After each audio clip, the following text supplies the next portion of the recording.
Kindly sit down. Thank you for your courtesy. His Excellency Rafael Harpas, Ambassador of Israel to the Philippines, Executive Secretary Salvador Medaldia, Trade and Industry Secretary Ramon Lopez, and members of the Cabinet, Davao's Philippine Ambassador to Israel, Nathaniel Imperial, Davao City, Sarah Zimmerman Duterte. Mama, you have to forgive her. She might be attending to her daughter. Pakitawag yung our friends from the Philippine and Israel business community, other distinguished guests, ladies and gentlemen. First of all, I have a guide of what to talk about. It's a good one, but may I just say first to the Israel people and the government, thank you for allowing us to visit in your place and to see more of, well, you know, every dream of every Filipino, the middle class and those who can really afford.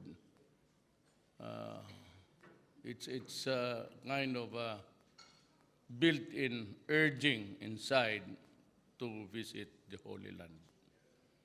That's why you see many Filipinos, including my wife, was here, but she's sick and she was here again twice to seek the solace and sanctity of the place. So I'd like to thank the President and the Prime Minister for giving us the invitation to visit you. No words are enough really to characterize our relations between Israel and the Philippines. So much goodness and goodwill have been passed around throughout the years, and we see that we have the best of relations between the two countries. There will never be time that the Philippines and Israel would have a conflict even in the space of hegemony of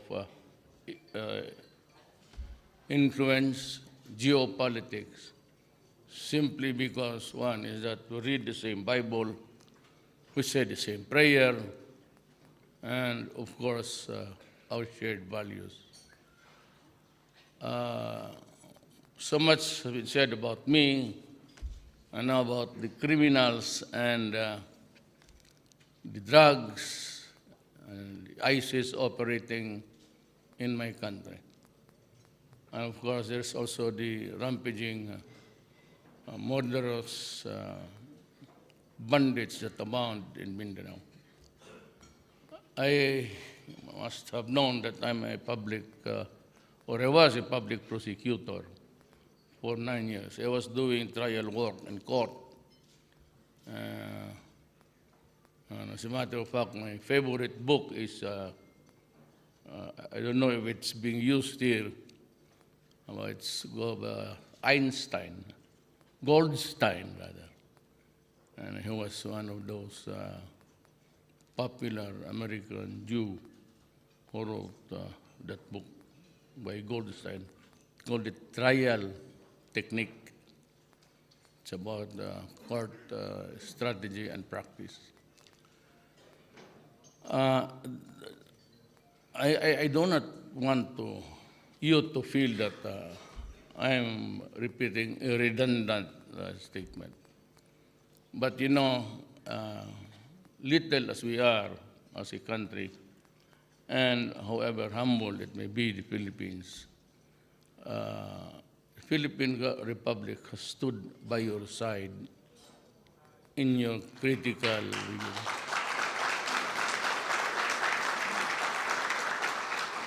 And in the same manner that you were around during the times of our despair and needs. Marawi was a shining example.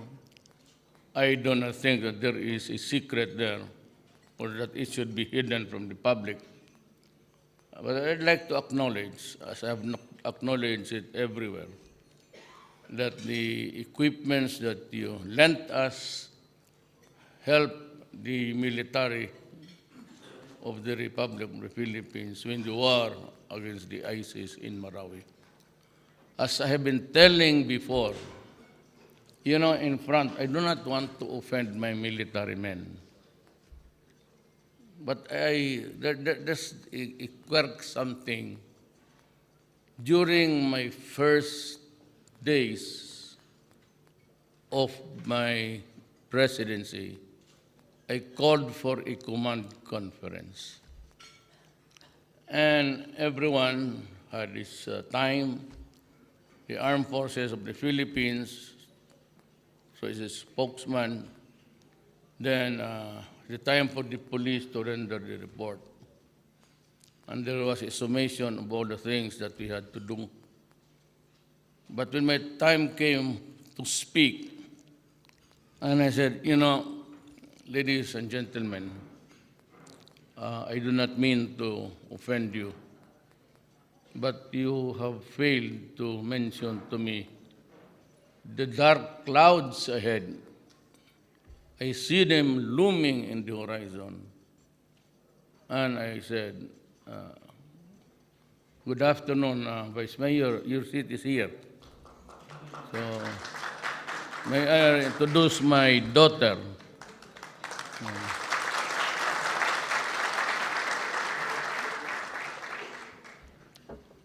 She's a descendant of a Jew who were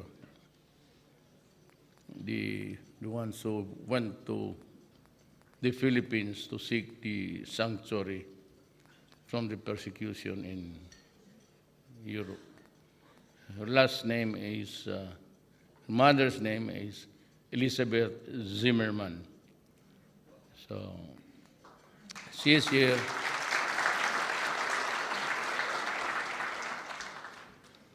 And she whispered to me, is it possible for me to acquire dual citizenship? I said, of course, maybe they would accommodate you, for indeed you are.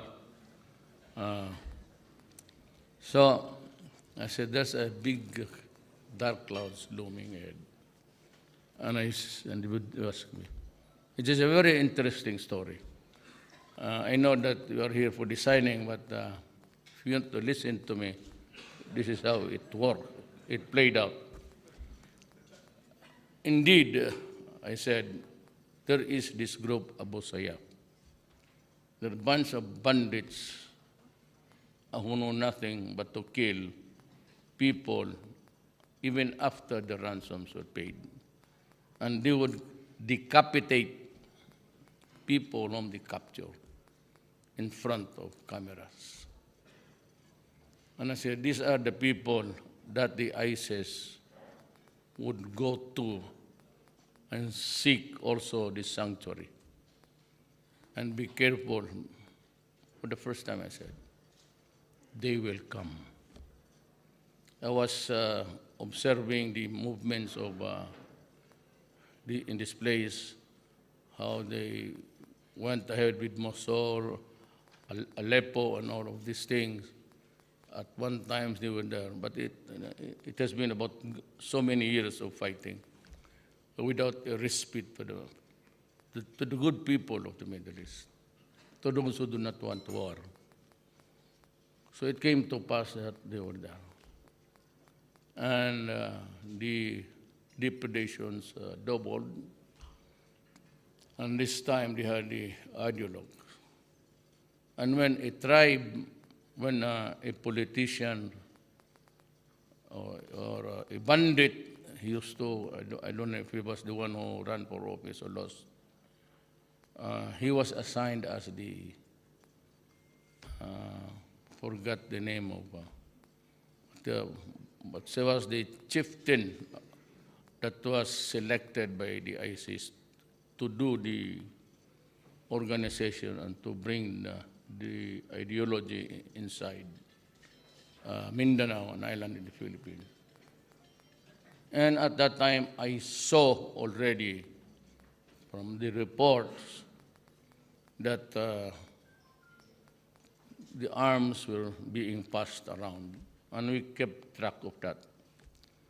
But what we actually failed to appreciate, and I, being the commander-in-chief of the Armed Forces of the Philippines, I have to assume that responsibility, that there was quite a failure of intelligence. And that we saw, we failed to appreciate the ordnance that they were able to keep in the city. And it lasted for almost 4 months of fighting. And only because at times they prevailed, because they were already occupying the buildings of that city, protected by the cement and iron bars. So the first day that the police went to the place to serve a warrant of arrest because of a drug case, they were met with resistance, a fierce one, prompting the Philippine Marines to go there and help. And on the second day of fighting, while they were crossing a bridge, every Marine officer was taken down by sniper fire. And so we were not able really to determine from where the sound came from and all of these things. And even the accuracy of our equipments, because we could not really pinpoint the exact location. Israel came in, it helped. They were there, operated, and some lent us the able to precisely to know where the shot came from what building and from what room. That is how accurate it is. So we're able to scan the buildings, and if there is a fire, the blackboard that has been recording the fighting would know that it came from that building. And so, little by little, and at night, we had a vision, so we could tell them moving around. And we could fire with accuracy, even with our snipers. And I don't know about the United States. I do not have any, except that there's a little bit of, it's not easy to be a president of a country who has so many million loose firearms in the hands of people who are not supposed to be in possession. And I have to contend with so many troubles there, and I'm sure that you have heard about human rights. I am a lawyer. I was baptized. I am a Christian, and I believe in the value and sanctity of life. But for the life of me, I can never tolerate banditry, the ISIS thing of just killing people, children and all. I only kill criminals. And if you ask me now, yes, I do. But, when I was mayor, it was a troubled city. It was in Mindanao. The first thing I did after winning was that we are not in a position to be economically sound to build more roads and more bridges. The first thing that I have to do is to build a city that would be comfortable for everybody. When I said comfortable, they will be freed of the killings and which was ever present. We lose 3 to 4 policemen and soldiers a day by assassination in the midst of the city. And your intelligence people know that because they were there also. So I said, I'm going to build a city. Do not destroy it. And for the drug people, do not kill our children because they are our only assets. We are not rich. When we grow old, I have to go to my daughter because we do not have properties to sell so that we can pay for the hospitals, for the oxygen, and for the antibiotics and all. We have to, but it's, I know, God's will that we are just migrants in Mindanao. We never expected this kind of life. I come from a poor father. Because had it been otherwise, we would not have to transfer from the Visayas to Mindanao to seek the greener pasture. So it was the dream of my father that I carried along. So when I became mayor, I said, do not do anything, especially our children. Because until now, drug is really flooding the country. It's the bamboo triad based somewhere there in the triangle of Burma, Cambodia. They are the ones now running the show of drugs in Southeast Asia. Now, cannabis, ano yung isa? Cocaine is finding its way into our shores. And it is a commodity that is for the who can afford. It's quite expensive. But shabu is just a chemical. And you know what? One of the mixtures there is formalin to preserve the dead and some water to manufacture the shabu. So it is really of our national interest to protect my young people. And when I became president, I said, do not destroy my country and do not destroy our young. Otherwise, we book kaput. You know, however or whatever the arguments of the human rights are, by count, by physical surrender, they numbered about 1 million, although the original computation was 3 million. There are about, to me, 3 million drug addicts reduced to slavery who are now rendered inutile because the brains are racked up. And they cannot be productive citizens. And you have reduced them into slaves because they have to get the chemical called shabu every day of their lives, nothing more. And that is why I said, if you destroy my country, my God, I will kill you.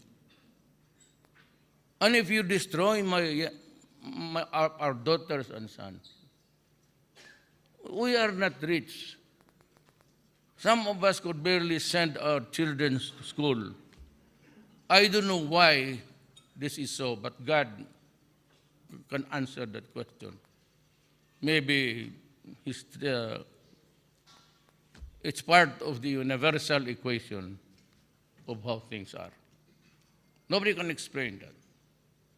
It's only when you die and begin to understand, when you travel the universe after, when you soar into the place where God is, then maybe the answer is there. But in the meantime, I cannot just sit there and pray all day. I pray and I said, go out. That is my order to the military and police.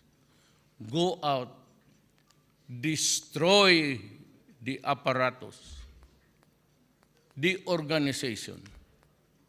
If you have to kill, by all means kill. And there's only one everywhere, the same philosophy, is that you can only kill if your life is also in danger. So if the enemy is want to kill you, then feel free to kill him first. It's just one squeeze of a trigger. But I do not go to my troops and say, be patient, wait for the idiot to draw his gun, because between the drawing and the gun and pointing it at somebody is just a matter of seconds. The human rights people have brought me to ICC, and the problem, I said, I just kept quiet all along because I was a prosecutor. I said, and I knew my law. Would you believe it? No lawyer at all, near or far from me, officially or privately, had the idea of what my defense would be. So I just kept quiet. But when the time came for me to talk, I said, you know, you idiots there, you can never acquire jurisdiction over my person, not in a million years. Why? Because they simply forgot. And that was really a blessing. You know, in all democratic countries, we do not pass laws that are sub rosa. We do not do it a decree secretly. You publish a law, that there is a law which says that it is wrong, and this is your punishment. Without that, how can you now say that, oh, no, ignorance of the law excuses no one? Then the guy must realize that there is a law, but if you are ignorant of it, then there's no law at all, because they failed to publish it in the official gazette. The Rome Statute talks about international court, talks about the office of prosecutors, and talks about the office of the line agencies under their command. But in the Philippines, it is important that before a law becomes a law, from the concurrence, we have to concur with the statute, with the agreement. You have to go to the president for his signature. Then the papers goes to the Senate for concurrence. Then you send it back to me so that I can order the Bureau of Printing to print the law and publish it. What they did was, after the signing of the agreement by the senators, because of their eagerness, they flew to Rome and attached supposedly the law binding the Philippines now as a member. But I just kept quiet. You know, there are lawyers here. In the morning when I was a prosecutor, when I look at the papers, the first thing that I would ask myself is, do this court have jurisdiction over the case. So what are the elements? Publication is very important. Without publication, our Supreme Court said there is no law at all.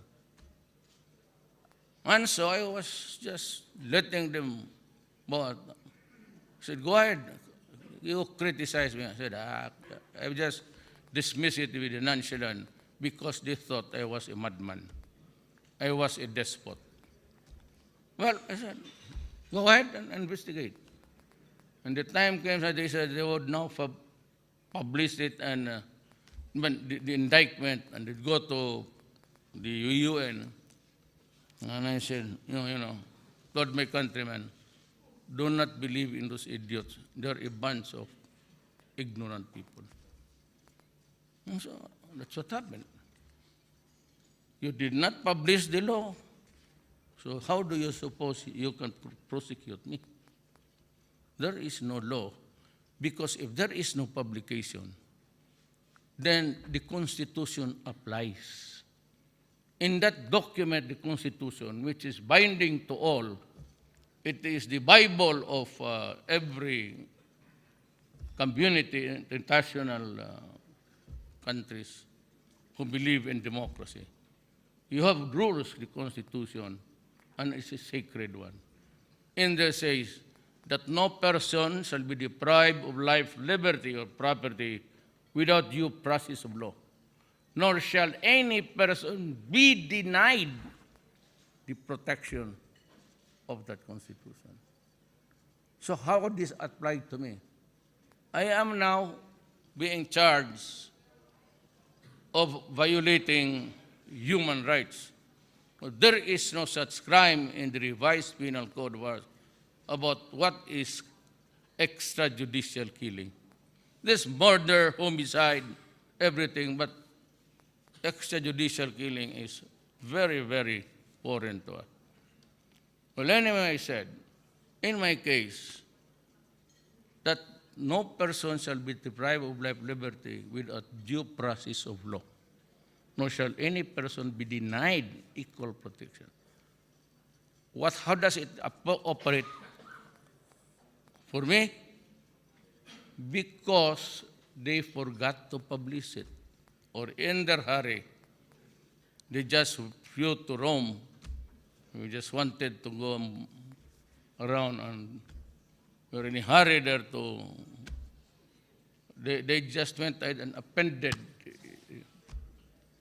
So, in the process of hurrying up along the way, they forgot the publication. And therefore, to insist on indicting me under the Rome Statute would be now a violation of my constitutional right.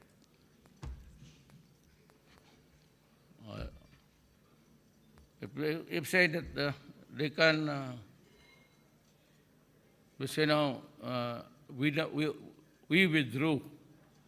We did not, there was nothing to withdraw because in the first place, there was not even a law. Because the law has to be published so that people understand and know that there is a law. Otherwise, I can say, ignorance of that law would excuse you. It's always saying, when you go to another country, you are a foreigner, sorry. But ignorance of the law excuses no one. But if your laws require a publication and you did not, then that becomes a problem. Now, how about the killing? Correct. I ordered. But who are the persons I ordered not to be killed? I said, destroy the apparatus of the organization. So when you say destroy to the military man, that is really to dismantle the crime organization. And if you try to resist and fight it out, then you're dead. then that's the long and short of it. How do you suppose a policeman would say, you destroy the apparatus of that gang they're operating somewhere? You have to go after them, arrest them, and if they resist, then you kill them. Especially when you are sure that your life in fulfilling your obligations as a police officer is put in peril. So that you might know, because I feel that it's important for you guys, especially the lawyers, to know where I stand. And that is my stand. I never ordered any police operation or military maneuvers against the Rotary, the Lions International, or the Kiwanis. Never. I said criminal. I do not like criminals. Especially if you destroy my country, because by flooding it would have reduced my country to shambles.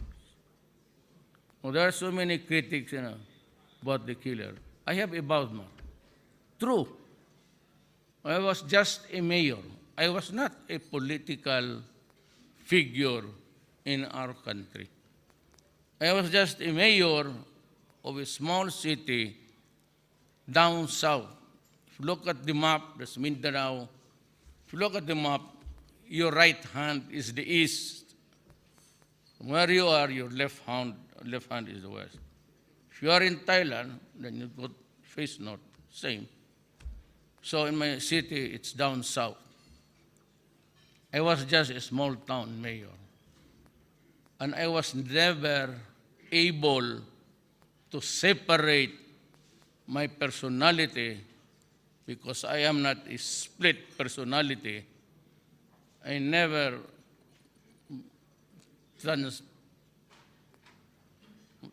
transform into something like a town mayor and being president.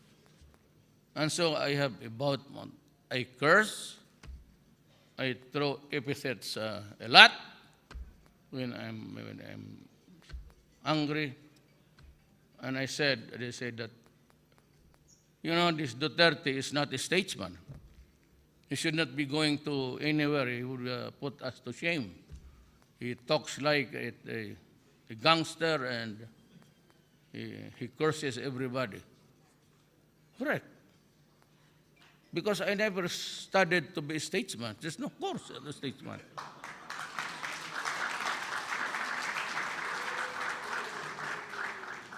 I studied law. I grew up in a place where there's a lot of trouble until now. And our paradigm seems to be far different from the cultured ones in especially the 400 of society, the elite. I do not, they are not my enemies, but I do not like, I do not mix with rich people. And they are the ones who are almost offended by my behavior. I said, there's the one thing there is that I won the presidency. My vote was 6 million over the next opponent. You ask me, how did you manage to win? I'm really sorry. You have to ask someone else. And even I only had no backers. No senator was helping me. Nobody was giving me money, because I was always fought. Number one is Rojas and Grace Pod. They would be sometimes first, but I was always in the fort. So, how did I don't know. But one thing is sure. if it is really needed by a country, they will forget money. Or they will get your money and forget you. That is how when you go into a vote buying. Me, I had nothing. I had only 5 messages. And these are the ones now I'd like to talk to you about.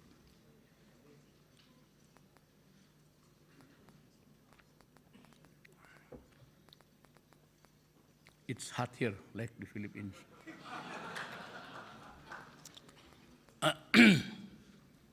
I only had, during the presidential debates, which was run nationally, during the intermissions, I was the only one who had no propaganda. I could not afford it. During our several meetings in a debate nationwide, and during the intermissions, the propaganda of every candidate was there because of the money. I had none, so I just said, well, this is what I said to them. If God wants me to be president of this republic, I will be the president of this republic. Believe me. You guys, when you go for the premier or president, first, do not forget to say in public, if God wants me to be president or prime minister of Israel, I will be. That's the only thing that I can say. But it was also the messaging. I've only 5. This would apply to you actually. One, I said, there will be no corruption. So I'm very strict about corruption, and even fired several of my companions who were with me during the early days in 1988 when I became mayor. They were with me in the several elections, maybe 9. I never lost a single election. Then I said to them, no corruption of any kind. Now, there are a lot of corruptions in the Philippines. True, but I'm trying my very best. I have fired several of my closest friends. I told my cabinet members not even a whiff of corruption. Then I said, I will fight drugs. Then I said, I will not dirty my hands with money in politics. My standing order to all of my cabinet members who are here is no transaction of any kind, any contract, any agreement between the Philippines and a private person, or even a government office or the government office. They will not reach my table. It begins and ends with the cabinet member. That is really how it is. So that in doing so, I tell everybody, if you are into business in the Philippines, there are rules to be followed.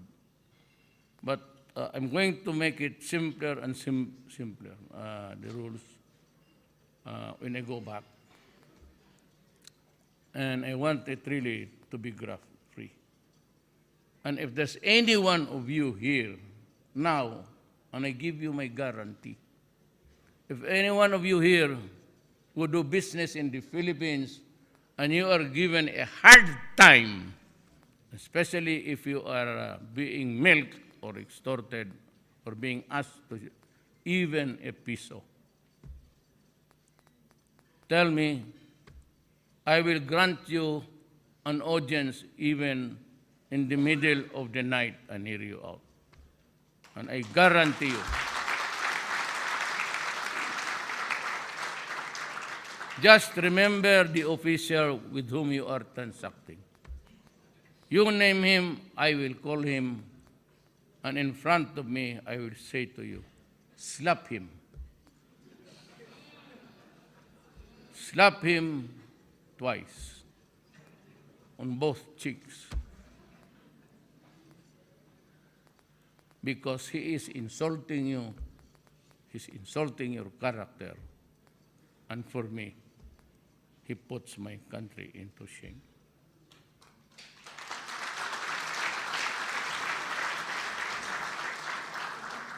So they say that I'm fond of jokes. No, I'm not. So if that person you're complaining about is found without a head, then that is your maybe guarantee that the next time this guy or the other guys will be. I have no compunction about. I'm fond of slapping people in public.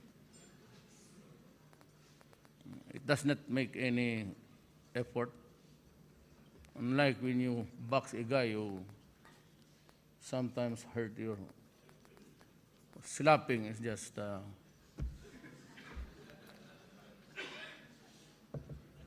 So that's it. That's my guarantee. You invest, and pretty soon there'll be an office who will just. As I have said, I want this reiterated in front of everybody, and even here, that when you file your application, you're given a list of all the things that you have to submit and the things that you have to do.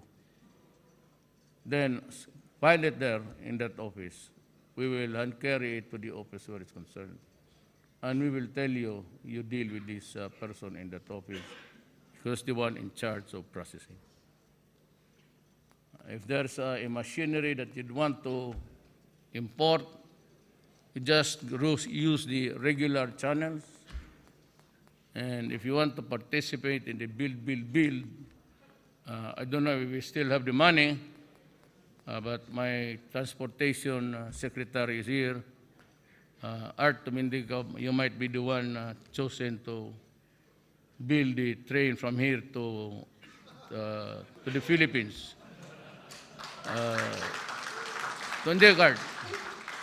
Tumindico. So if you have,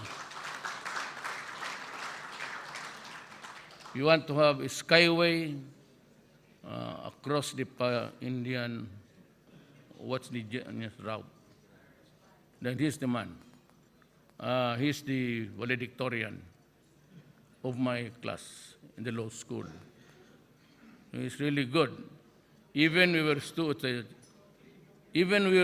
he was already a CEO of a large shipping company. Doesn't have to steal. He has billions. He even financed my candidacy. And we have also General Anyo. He was the former chief of staff. He just resigned and retired, and I got him to be the Secretary of Interior and Local Governments. The police, PNP, is under him. But the national defense, I request General Lorenzana. It's like he's a very simple man.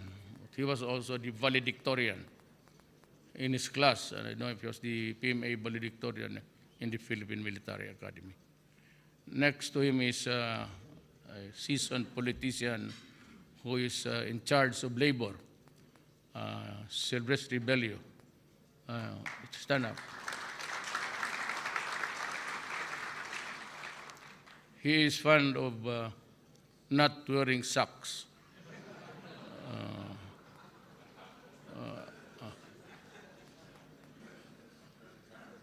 I've been told that tell me when is your next birthday and I will buy you a pair of good.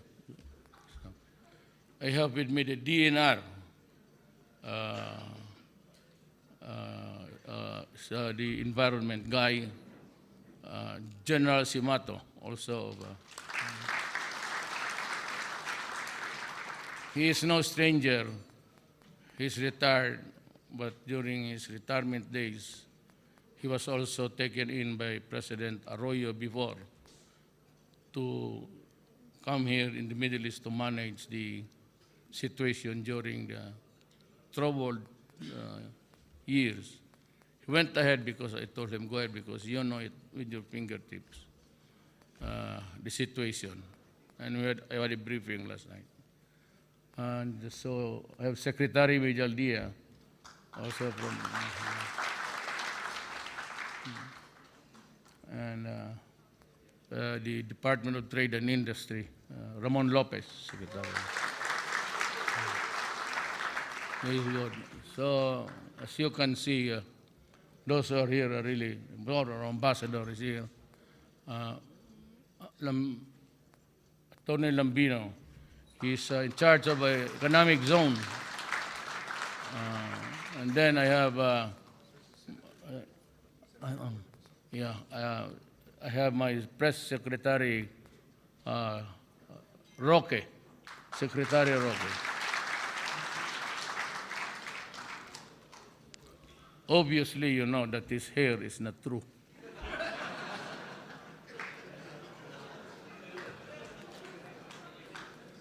And beside him is Secretary Kusi, is the energy. And I said there are two Filipinos here who have Jewish blood. Senator Gordon.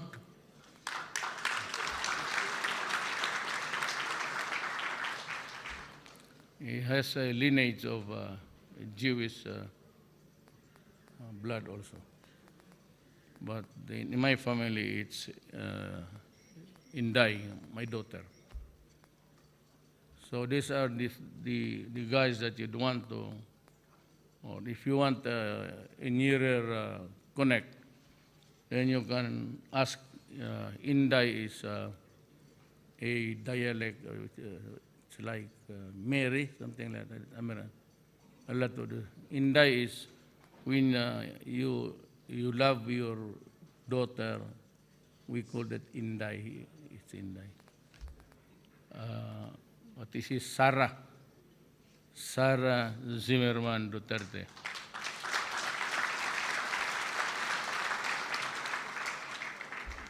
Look at the size, like your soldier here, tall, and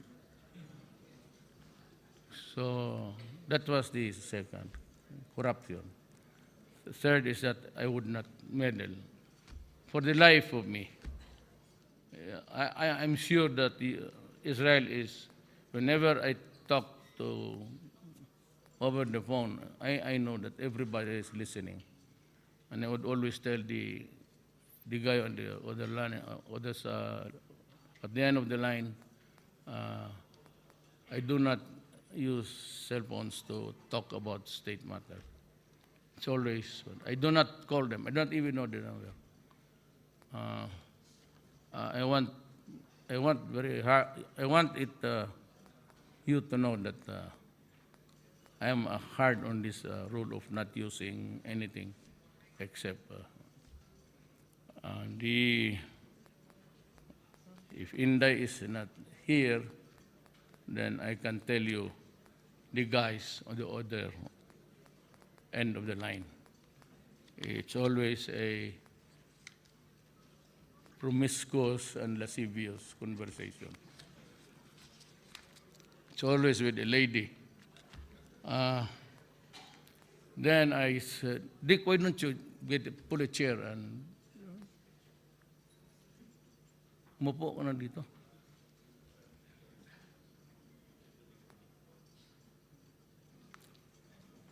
Senator has been, Gordon has been the mayor of Olongapo City. His father was also the mayor before. He has been elected for several years. And for senator, this, I don't know, how many times have you been elected senators, Dick? 4? Twice, sir. Twice, sir.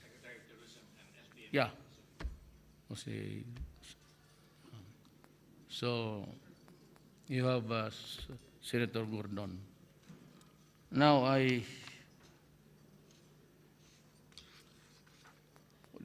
the third is that I said I would talk to the enemies of the state, make peace with them if possible.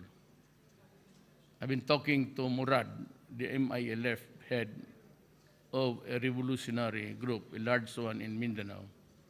And they have, the MILF itself agreed to talk to us and participate in amending the Constitution, if it's possible, from unitary to federal type, and this will be the mechanism where we can fit in what we have agreed upon into some of the regional structures and changes that would be needed, including the finance. The other large group is Miswari. He has kept his faith as a Filipino. He doesn't want to fight and is waiting for my cue. And I've been discussing this with my military men, and he's asking for something which I have to discuss with the Filipino people. As yet.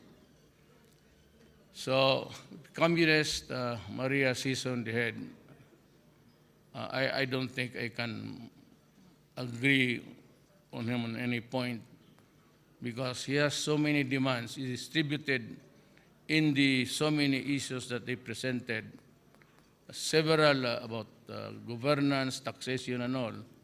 But if you sum it up, it would end like they are demanding a coalition government. I cannot, I said, agree with you because I cannot give you what I do not know. And that is a coalesced government which is not simply allowed.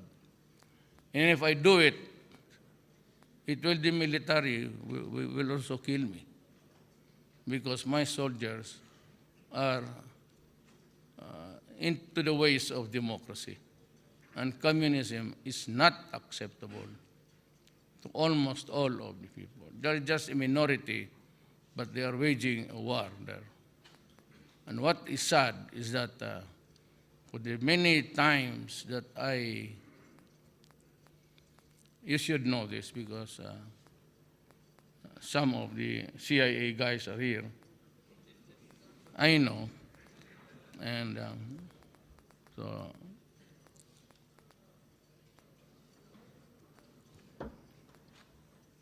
you know, the Communist Party of the Philippines has fallen into a trap of, destroying itself. The leaders are aging, and they are asking for more than what we can really give them. And I said, I cannot have that power. It belongs to the Filipino people, especially in amending the Constitution. So we have this war going on. And they are the ones that are the loudest in shouting violation of human rights. They are rebelling, and their target is to overthrow the government. That is why they are the Communist Party of the Philippines. The problem is they are the ones very loud. I lose something like 3 to 4 policemen a day to the drug syndicates all over the country. As I have said, Bamboo Triad is now controlling Southeast Asia's commerce of drugs. Mexico is coming in, Cenulosa, with cocaine and hashish and all. They have mastered the art of the container ships that go around the world, and you can find them in the compartment or where they would heat it or place it there and place many things that are not really of no consequence, but that they contain drugs. Be careful because they are using Senyelosa is using the worldwide container wherever they travel and wherever they go to any country. So we have the NPAs, we have the Muslim insurgency, and the drugs, but the most problematic also is the Filipinos itself. You cannot do good; it's always wrong, and so we'll just have to navigate where democracy allows us a space to work and produce results. So that is how it is done. Then I said that I will not talk to the NPAs anymore. Maybe we'll have to fight. What is really painful to me, and I would like to express this so that America will realize that long before I became president, we ordered 23,000 pieces of M16s because it was needed by the police. And we were conscious ever of the brewing trouble in Marawi. And of course they would say, yes, you have so many weapons. Correct. But those were the weapons that were bought by Marcos during the early years of the Black Shirt Revolution. And they were used extensively during the wars. And they are still the ones that are being used by the police in some parts of my country. Sometimes the bolt flies out, or the barrel simply melts. There is no more accuracy because there is no rifling. With so many thousands going out of the barrel, a heated one, they lose the rifling inside, which gives it the momentum for accuracy. As it travels along the open space, it is continually making a... So we ordered, and America agreed, but on last minute, some American legislators, I think senator or congressman, two of them, one senator, one congressman, spoke out against this export of these rifles to replace the old ones.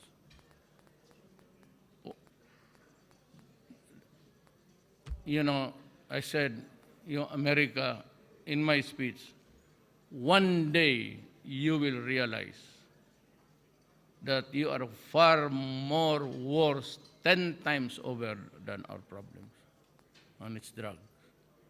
Look at America now. So we ordered that for the police, in addition to the fact that there were already some rumblings in the Marawi area, in Mindanao.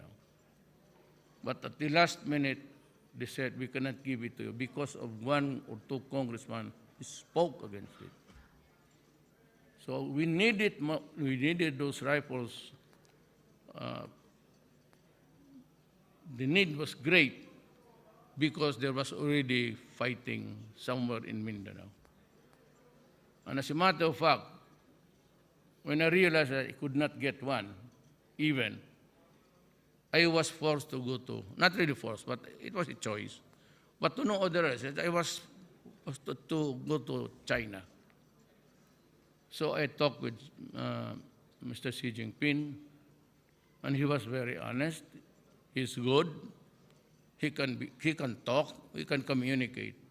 And I said, I have a claim against you. I have a claim against China for occupying the whole of the China Sea. So this is the first time that a country has opted to claim an ocean, not just the territorial limits of 12 miles from the shores or the economic zones of 200 kilometers. So, but I come here not to quarrel, but to ask for your help. we can talk about this, but I said, we will talk about this during my term. But for now, I said, I'd like to buy some firearms, even for the M16s, if you have. And he said, no problem. I can give it to you free. So he gave me some rifles. Then still, because we are only given so much, we cannot ask for more because it was gratis. I had to go to Russia. It was in Russia, when I was in Russia, that was the day that Marawi fighting broke out. I said, were it not for the help of Israel and some other countries, Indonesia, I don't know about America. I never asked. We have this, not a love-hate relationship, but I just don't feel like talking to them. And I realize my military is really pro-American. You know why? Every graduate from the Philippine Military Academy, especially if you are bright, these three generals here went to America to study at one time during their careers. I am very sure Roy Simato went there. John Anyos went there also. So they're more attuned to the American way and even in the handling of weapons. So I said, maintain your friendship. Me, just leave me alone. I will not fight America, it's too powerful, but I have a deep sentiment. I cannot, if you are a CIA, kindly reach your right hand, please. Nobody is CIA. I want to talk to you after this. You know, I said, however humble and little my country is, I am the head of state. Now, just because you are the president of the United States, you just cannot talk about me, the president of the Philippines, and in a press briefing, you criticize me. And you say in public, Mr. Duterte, like it to know that you are, it's not acceptable, to what you're doing in your country, and simply it's not the way how things are done, and blah, blah, blah, blah. So I said, the media asked me, you were berated by Mr. Obama, or the President of America. Really? What did he say? Oh, well, it's a lot to, he has a strong drawl in his tongue. Not even make sure what it is, but you have to sort it out what he said. So you just tell him, you can go to hell, Obama. You're a son of a bitch. Just because we're in. You have no right to do that. If you have something against me, go to the United Nations and file the case. Why do you have to blot it out in the open in a press briefing?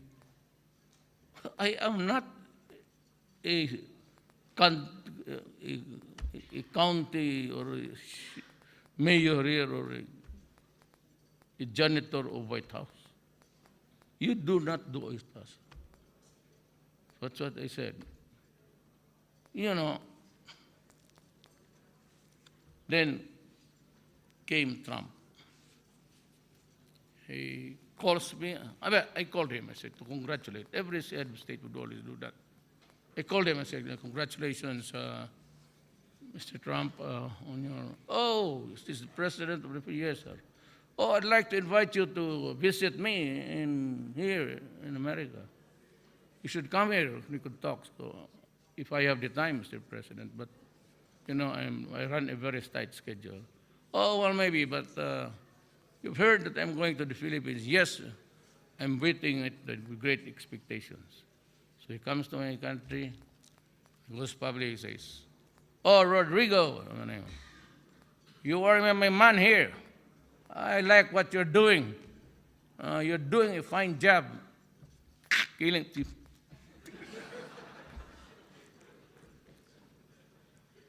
He never said. He just said that you're doing fine. And even said, I might follow you. You follow me and you.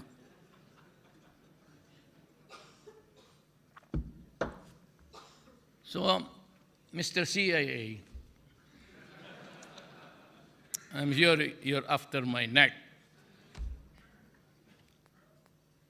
What are the values that I would enjoy to share with you?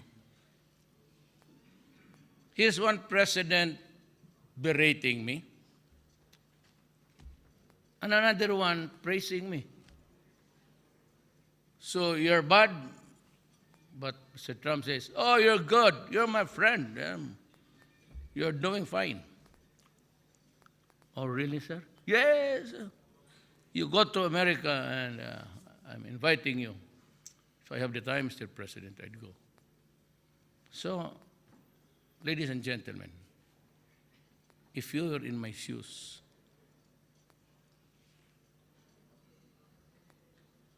what is there to learn or to follow? If it's values, well, we have all the values passed from generation to generation. That is why I said, nobody believes those who do not believe in God. It's our concept of God comes from our parents, from the day we were born. So, but there are kind of values that are really very conflicting. So in the end, I said to the media, "Well, Mr. Duterte, you have two, one praising you and one criticizing you. What would it be?" And I said, "I really do not know, but I'd like to sing a song for you." "What is that?" And I said, "Where do we go from here?"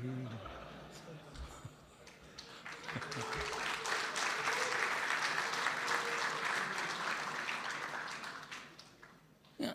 You are friends of America, I know. Most of us are friends of Duterte. Trump is my idol. Why? Because he walks the talks. When he says that I will do this, even how does not care. So that's the kind of thing that I also want. I do not care. I said, if I say that this is the way to do it, then this is the way to do it. It has no personal agenda. It has nothing there, except that the greater interest of the nation says that we have to be here. That's all. That is why if you happen to invest, you can talk to Mon, and if it's defense, then Secretary Lorenzana talk to you. We are in the process of acquiring some little equipments, and this is what I said, and I'll tell you in public. I have ordered the military and the police that when it comes to intelligence equipments, you only buy. Do not go for the lowest bid. That's bullshit. You buy from something else, buy somebody else. No, everybody would be listening.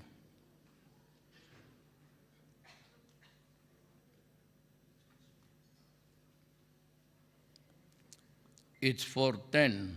Next event is 4:30.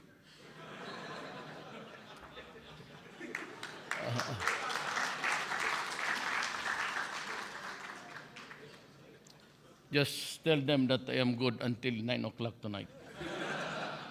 No problem.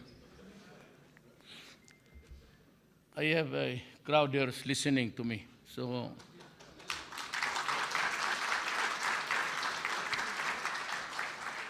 and clapping their hands every sentence. Can you beat that? She's my police aide. She is half Romanian, half Philippine. I'm one of the sponsors of her wedding. She's good. So that's it. I know that you are for the return of your investments. And if you do not dream of profits, then do not go into business. And that's why I said you're making profits. Of course. If you are into business, the thing is that you have to get profits or not. Why go into that kind of activity? Second, you want it graft-free. Third, easy to run your papers. And I said, if you are not familiar, just submit to me your application with a member of your, not really the ambassador, the commercial attaché would make representation. And I will get your papers and I will file it to the appropriate cabinet person. And I said, no asking, no nothing. You import your machines, just pay the dues, and that is all there is to it. I have a very, it's not quite good yet for some of my police, but John Anyo promised us that he will also fend them from going around us. The thing really is, I do not want corruption. For the 23 years that I was mayor of Davao City, of course, I never lost an election, actually, until I became, I was also a congressman. Then, because of the term limits, I could not run for the fourth time. I asked my daughter, Sarah, who is also a lawyer, to ask her to run for the mayorship, and I settled for the vice mayor position. And after that, I ran again. She took a long respite, but when the issue of the presidency cropped up, I said to her, I will never, never, never leave Davao with in the hands of somebody else. Took me years to make what Davao is today. You can all go to Davao and see for yourself. I would have wanted the entire country to be like Davao. Took me years to do it. I said, I've been mayor for 23 years. And then along the way, I fulfilled my promise to the people to make Davao City that is comfortable for everybody. Now, by and large, the larger picture is the country. I still have about 3 more years to do it. I'd be happy if I could just eradicate crime, drugs, and corruption. And I've been telling people, whenever in the Philippines, we can never have a country that is progressive and developed until we have fulfilled 2 conditions. You have to stop graft and corruption. There is corruption everywhere. There's graft everywhere. No? We will never rise. Second is, we have to have law and order. That has been the anchor of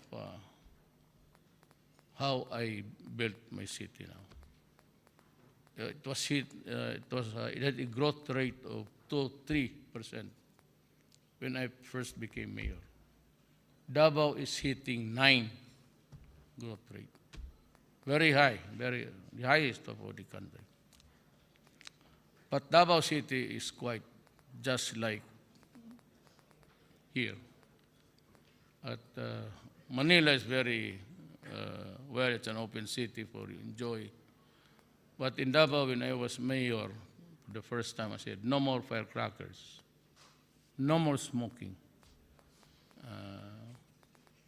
no more drinking. It used to be good now.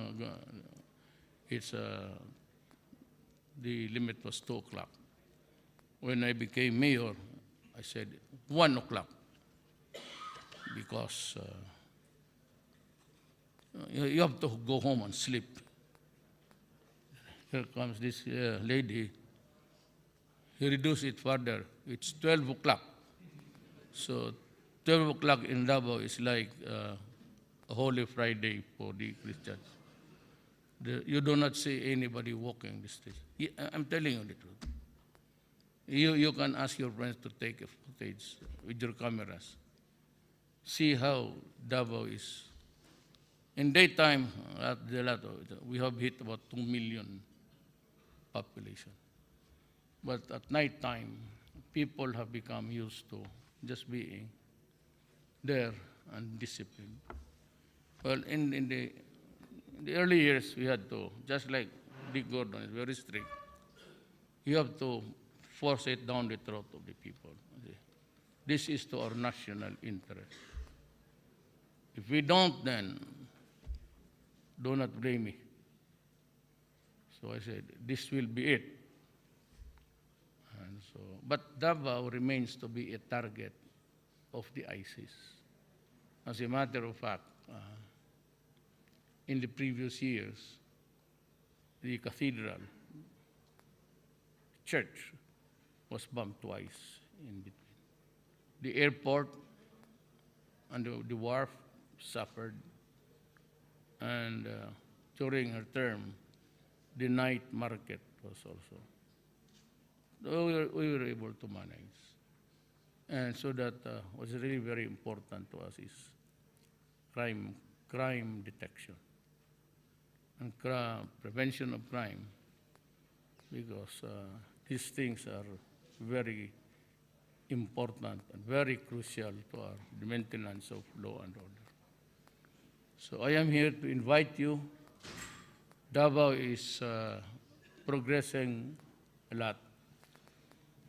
It has maintained its 6% despite of the trouble, economic growth, and if you want to participate, especially in field of whatever, agriculture, is also one promising. Our weakest link actually economically is the agricultural sector. And we can learn much about this from your government, courtesy of your citizens. So we're here to ask for help and to invite you to join us in nation building. You won't have a hard time, I know, because we almost share the same, all, as a matter of fact, terms of values, in terms of our paradigm, in terms do not believe in that thing that I'm there to be a dictator. I will go down. I will go down the day my term ends. I will step down. I said, I even offered to the military. There was this case about corruption also in the military. I was fed up. So I said, you know, guys, I'm tired. I'm ready to go down. If you want me, if you don't believe in me, then find another leader to follow. Well, what's my purpose here of standing if nobody pays attention to me? And so I'm willing. If you guys think that you have another leader in mind, tell me. Problem is, there's a constitutional succession. I cannot talk about the vice president, but certainly I would prefer that something, if I go out, something more attuned with, the ways of human frailty and human greed and the tendency of people to find the easier route than follow the normal course of, and correct things. So we have a share of that also. Me, I have my faults, plenty. I have my share of, but never, in all those years that I've been in public office, when I was a prosecutor, when I was mayor, vice mayor, congressman, it was never a question or issue of money. More of my said that the criminals are being killed, but I have not, for the life of me, ordered the killing of a particular person. If you happen to be there, sorry. If you are into drugs, sorry. That's your fault. You asked for it. So my guarantee really is my word. And if you go there, and if you want a comfortable, maybe beginning, just tell me. I will husband it, your project, whatever it is. There will be no corruption. There will be no harassments, no nothing. It's an ordinary day-to-day government business that you have to follow. And if you can do that, and if you go there, tell me. We would be happy, somebody like you, gentlemen and ladies, doing business in my city, contributing to nation building of the Republic of the Philippines. Thank you and good afternoon.